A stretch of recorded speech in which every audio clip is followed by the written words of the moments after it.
Today I want to talk about muscle repair, and that's a question I get a lot. And what the muscle we're talking about is the pectoralis major. And what that is, it's the muscle that sits like this, right? Its normal origin is on the sternum and on the fold. Its normal attachment's on the arm. That allows you to do bench presses, push-ups, anything with a pushing or pulling motion. You're using your pec major.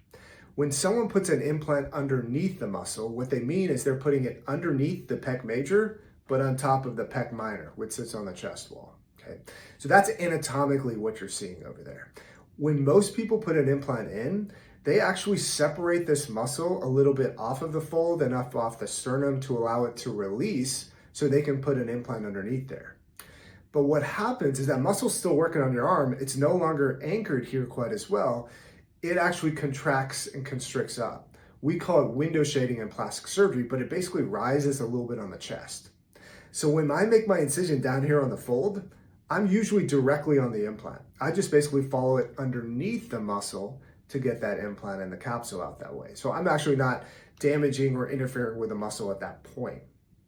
The counterpoint to that is sometimes when people put an implant in through the nipple or sometimes from the armpit especially, they don't actually cut through that muscle. They just slide it on the side underneath the muscle.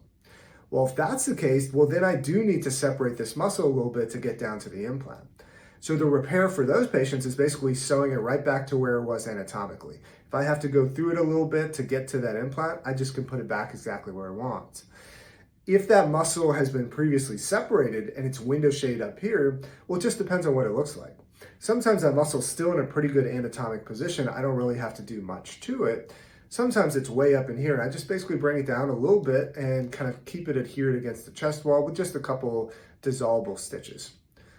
That muscle, that's a muscle repair we're talking about. Your muscle strength after this operation, regardless of what we do, will be the same as it was before the operation. It's not adding or losing any muscle strength to you. It's just a matter of what the muscle looks like when we're in there, once we're taking the implant out. A lot of times the muscle is not really disrupted. Sometimes it is, and we have to do a little bit of repair at the same time.